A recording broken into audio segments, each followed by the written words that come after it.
ఉన్న అధికారులు పూర్తిగా తొత్తులుగా మారిపోయి కళ్ళు మూసుకొని వాళ్ళు ప్రవర్తిస్తా ఉన్నారు. మేము అక్కడి నుంచి సివిజిల్ యాప్ లో కంప్లైంట్ ఇచ్చాం, కొన్ని వీడియోలతో సహా కంప్లైంట్ ఇచ్చాం, రాతపూర్వకంగా కంప్లైంట్ ఇచ్చాం, వాట్సాప్ లో కూడా పోలీస్ అధికారుల కంప్లైంట్లు పంపాం. కానీ వీళ్లు అక్కడికి వెళ్లకపోవడం, వెళ్లడానికంటే ముందే సమాచారం ఇచ్చి వీళ్లు లేటుగా ఆలస్యంగా వెళ్లే విధంగా ప్రవర్తిస్తా ఉన్నారు. సరే, ఎవరు ఎన్ని ప్రయత్నాలు చేసినా ఓటరు మనకంటే తెలివైనటువంటి వాడు. ఓటర్లు అన్ని గ్రహించగలుగుతున్నారు. నిజానిజాలు గ్రహించి ఓటర్లు తగిన రీతిలో తప్పకుండా బుద్ధి చెప్తారు. కానీ ఈ రకమైన వ్యవహారం జరుగుతూ ఉంటే ఎన్నికల కమిషన్ ఎందుకు చోద్యం చూస్తా ఉంది, ఎందుకు ఎన్నికల అధికారులు పట్టించుకోవడం లేదు, ఇవన్నీ విషయాలను కూడా ఈరోజు ఎలక్షన్ కమిషన్ దృష్టికి తీసుకువెళ్లాం. ముఖ్యంగా కొన్ని సెన్సిటివ్ బూత్స్ ను గుర్తించి అక్కడ పోలీస్ ఫోర్స్ సెంట్రల్ బలగాలు పెట్టండి, సిఆర్పీఎఫ్ బలగాలు పెట్టండి అని చెప్పి ఆయా పోలింగ్ స్టేషన్ల వారీగా వివరాలు కూడా ఎన్నికల కమిషన్ కు అందించాం. ముఖ్యంగా మహిళా పోలీస్ అధికారులను, ఆశా అంగన్వాడీ వర్కర్లను అక్కడ డెప్యూట్ చేసి లోపలికి వెళ్లేటువంటి ఓటర్ల ఐడెంటిటీ గుర్తించిన తర్వాతనే ఓటర్లను లోపలికి పంపాలి.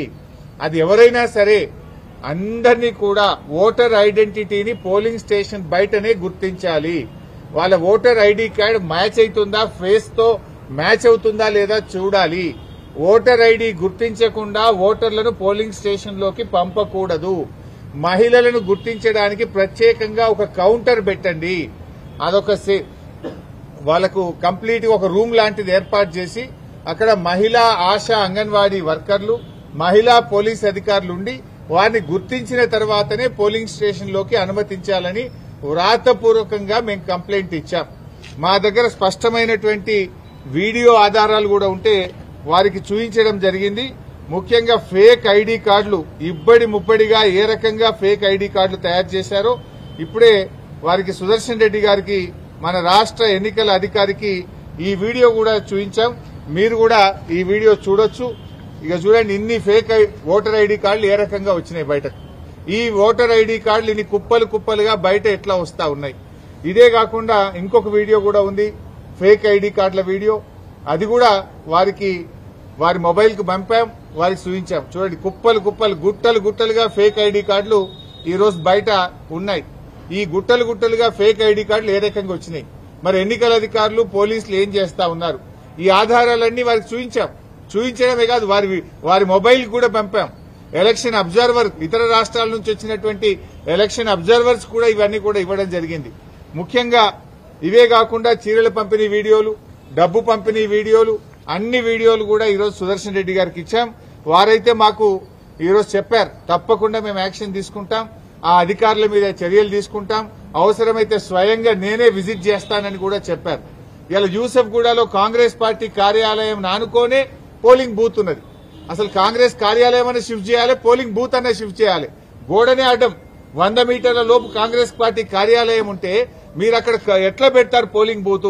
Either you shift the polling booth are shift the Congress party office అని దాని ఆధారాలు కూడా వారి ముందు పెట్టడం జరిగింది. ఎంత జోక్ అయిపోయిందంటే ఈ రాష్ట్ర ముఖ్యమంత్రి పాపం ఆయన చెమటలు పడుతున్నట్టునే ఆయనకు. ఇవాళ 6 గ్యారెంటీల మీద రివ్యూ పెట్టిండు.